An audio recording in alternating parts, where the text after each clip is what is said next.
Hello students, welcome back to O2IS academy. तो जैसा कि आप जानते हैं कि हम डेली के करंट अफेयर्स को प्रैक्टिस करते हैं और वो भी MCQs के द्वारा, और डेली के हम 10 MCQs को प्रैक्टिस करते हैं जो कि आपके एग्जाम पॉइंट ऑफ व्यू से बहुत ज़्यादा इंपॉर्टेंट रहते हैं।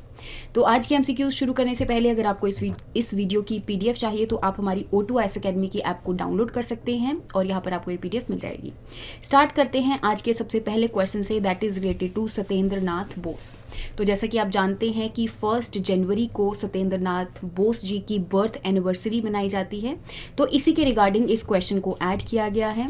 तो अगर मैं बात करूं सत्येंद्र नाथ बोस जी के बारे में, तो ये हमारी इंडिया के अंदर अलग अलग जो साइंटिफिक इंस्टीट्यूशंस हैं उनके प्रेसिडेंट भी रह चुके हैं। अदरवाइज अगर देखा जाए तो आपने बोस आइंस्टीन कंडेंसेट के बारे में सुना होगा, जो कि 5th स्टेट ऑफ मैटर माना जाता है। तो इसको बनाने के लिए भी आइंस्टीन के साथ इन्होंने कोलैबोरेशन की थी और बहुत अलग अलग जो रिसर्च पेपर्स हैं उनको भी पब्लिश किया था। तो दैट मीन्स आपकी यहाँ पे दोनों की दोनों जो स्टेटमेंट्स हैं ये करेक्ट हो जाएंगी। आंसर बनेगा बोथ 1 और 2। नेक्स्ट क्वेश्चन के बारे में बात कर लेते हैं, that is related to Indian rhinoceros. तो इंडियन राइनोसिरोस के बारे में बात करूं तो जैसा कि आप जानते हैं कि इंडियन एक्सप्रेस के एक्सप्लेन सेक्शन में इंडियन राइनोसिरोस की पोचिंग के रिगार्डिंग एक आपको आर्टिकल देखने को मिला होगा, जिसमें असम के जो चीफ मिनिस्टर हैं उन्होंने बोला था कि पिछले साल इंडियन राइनोसिरोस की पोचिंग नहीं हुई है। तो उसी के रिगार्डिंग इस क्वेश्चन को ऐड किया गया है। इसके रिगार्डिंग अगर आप दोनों स्टेटमेंट्स को पढ़ेंगे तो आपको देखने को मिलेगा कि जो इंडियन राइनोसिरोस है वो इनडेंजर्ड की कैटेगरी में नहीं आता, बल्कि ये वल्नरेबल की कैटेगरी में आता है। इंडियन राइनोसिरोस को हम ग्रेटर वन हॉर्न्ड राइनो के नाम से भी जानते हैं। अदरवाइज देखा जाए तो ग्लोबली आपको राइनो की अलग अलग जो स्पीशीज़ हैं ये देखने को मिलेंगी, जैसे कि वाइट राइनो और जो ब्लैक राइनो है वो ज़्यादातर अफ्रीका वाले रीजन में आपको देखने को मिलेगा। देन इज जावन और सुमात्रन राइनो जो है इंडोनेशिया मलेशिया वाले रीजन में आपको, स्पेशली इंडोनेशिया वाले रीजन में आपको देखने को मिलेगा।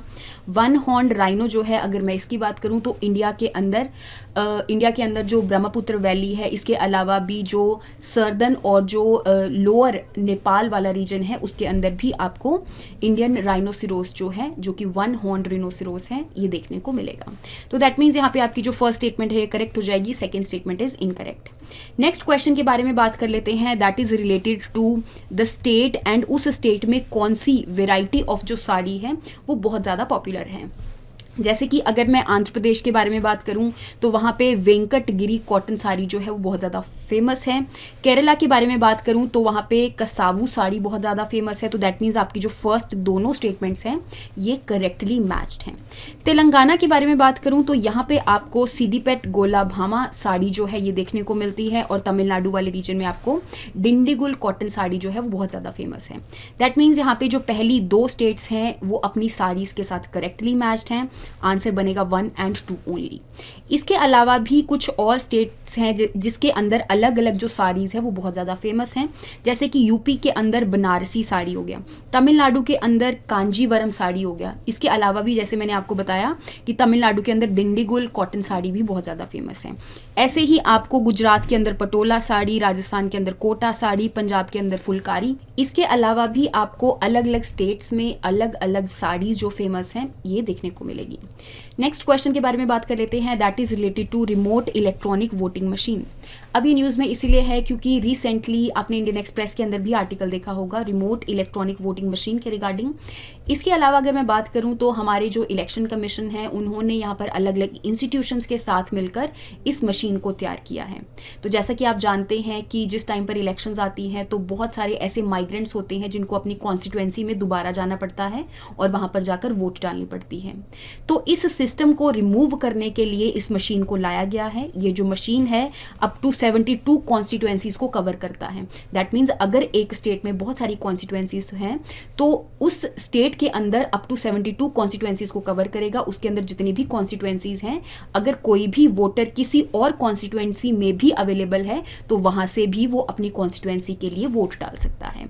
तो इन सब चीज़ों को रिमूव करने के लिए, जैसे कि माइग्रेंट्स के जो वोट हैं वो बहुत ज़्यादा इंपॉर्टेंट होते हैं, तो वो एक तरह से लाने के लिए ही इस मशीन को लाया गया है। और स्पेशली इस मशीन का अगर मैं स्पेसिफिक फीचर के बारे में बात करूं तो इसको कोई भी कनेक्टिविटी की रिक्वायरमेंट यहाँ पर नहीं होती है। इसके अंदर पहले से ही डाटाबेस जो है इंफॉर्मेशन है उसको फीड किया गया है और यहाँ पर कनेक्टिविटी ये नहीं मांगता। तो दैट मीन्स यहाँ पे आपकी जो दोनों की दोनों स्टेटमेंट्स हैं वो करेक्ट हो जाएंगी। नेक्स्ट क्वेश्चन के बारे में बात कर लेते हैं, that is related to Indian science congress.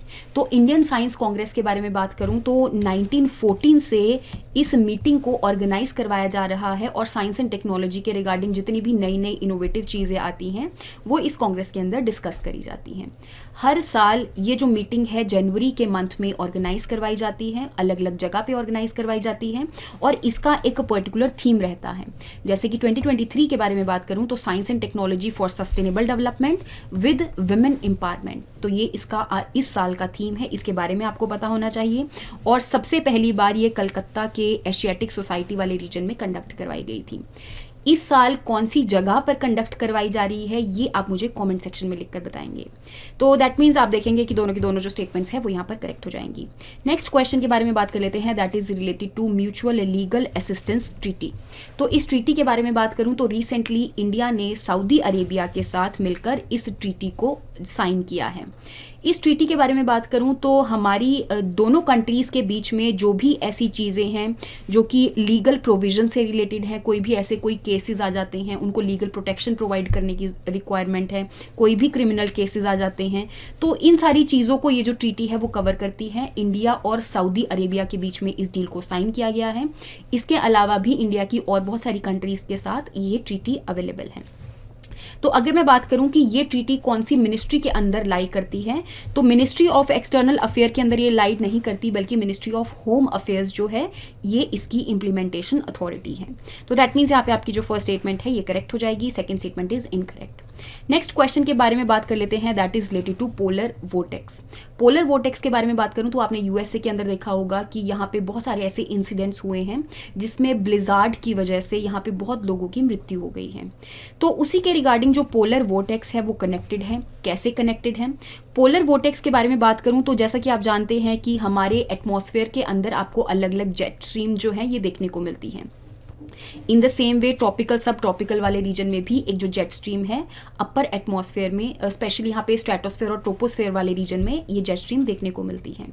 तो उस टाइम पे एक लो प्रेशर एरिया बन जाता है, उसके आसपास ये जो जेट स्ट्रीम्स हैं वो रिवॉल्व करती हैं। स्पेशली ये पोलर रीजन्स में आती हैं, जैसे कि नॉर्थ पोल हो गया, साउथ पोल वाला रीजन आ गया।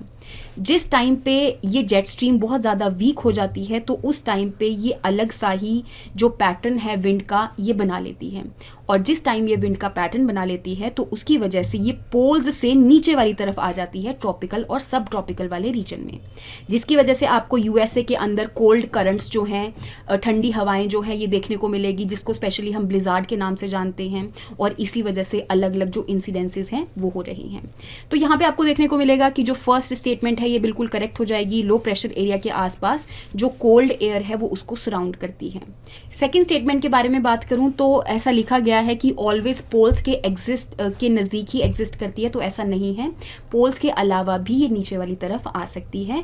बाकी कई बार ये वीकन अप हो जाती है जिसकी वजह से वो नीचे वाले एरियाज में आपको देखने को मिलेगी, स्पेशली जो स्प्रिंग और समर वाले टाइम पे ये जो पोलर वोर्टेक्स है या फिर ये जो जेट स्ट्रीम्स है वो वीकन अप हो जाती हैं, और ये जो आपका पैटर्न देखने को मिलेगा तो इसको ही हम पोलर वोर्टेक्स के नाम से जानते हैं। दैट मीन्स यहाँ पे आपकी जो फर्स्ट स्टेटमेंट है ये करेक्ट हो जाएगी, second statement is incorrect. Next question के बारे में बात कर लेते हैं, that is related to battle of Bhima Koregaon. तो जैसे कि आप जानते हैं कि जनवरी के मंथ में ही भीमा कोरेगांव का जो बैटल है उसकी एनिवर्सरी को भी मनाया जाता है। तो अगर मैं इस बैटल के बारे में बात करूं तो 1818 के टाइम पे जो पेशवा बाजीराव II है इनके साथ किसकी लड़ाई हुई थी? ब्रिटिशर्स की। ब्रिटिशर्स जो है उनको एक पर्टिकुलर कम्युनिटी ने यहाँ पर सपोर्ट किया था, that is the Mahar community. Mahar community ने इसीलिए सपोर्ट किया था क्योंकि यहाँ पे महाराष्ट्र वाले रीजन में आपको भीमा कोरेगांव रीजन भी देखने को मिलेगा, और इस रीजन के अंदर स्पेशली जो महार कम्युनिटी है इनको बहुत ज़्यादा डिस्क्रिमिनेट किया जाता था, सप्रेस किया जाता था, और इनको अलग अलग एक्टिविटीज़ नहीं करने दी जाती थी।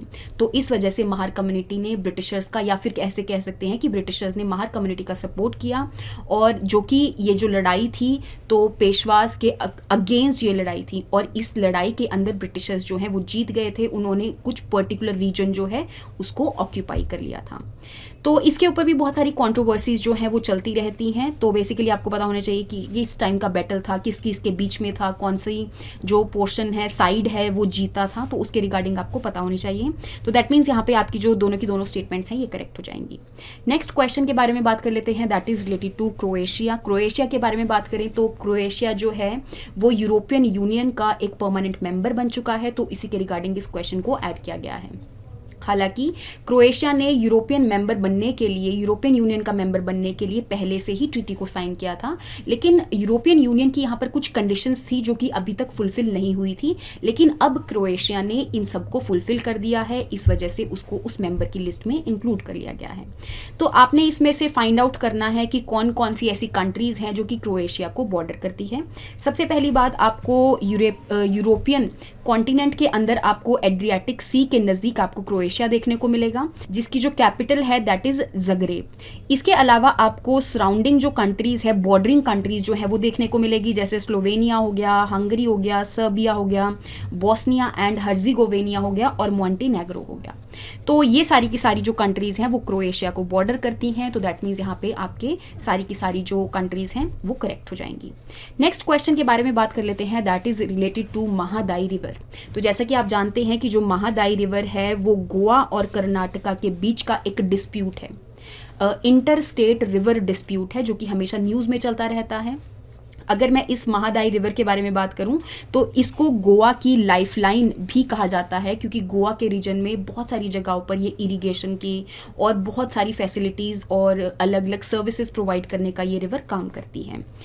सेकेंड स्टेटमेंट के बारे में अगर मैं बात करूं, इवन जो मांडोवी रिवर है जिसको महादाई रिवर के नाम से भी जानते हैं, ये जुआरी रिवर के साथ कनेक्ट हो जाती है आगे जाकर और एक पर्टिकुलर रीजन में जाकर ये कनेक्ट होती है, जो कि यहाँ का मर्मुगांव हार्बर भी बनाती है। तो दैट मीन्स यहाँ पे आपकी दोनों की दोनों जो स्टेटमेंट्स है ये करेक्ट हो जाएगी। आंसर बनेगा बोथ 1 और 2। तो आई होप आपको यहाँ तक जो करंट अफेयर्स हैं उनके बारे में समझ में आया होगा। नेक्स्ट क्लास में हम नेक्स्ट MCQs के साथ मिलेंगे। Thank you so much and have a nice day.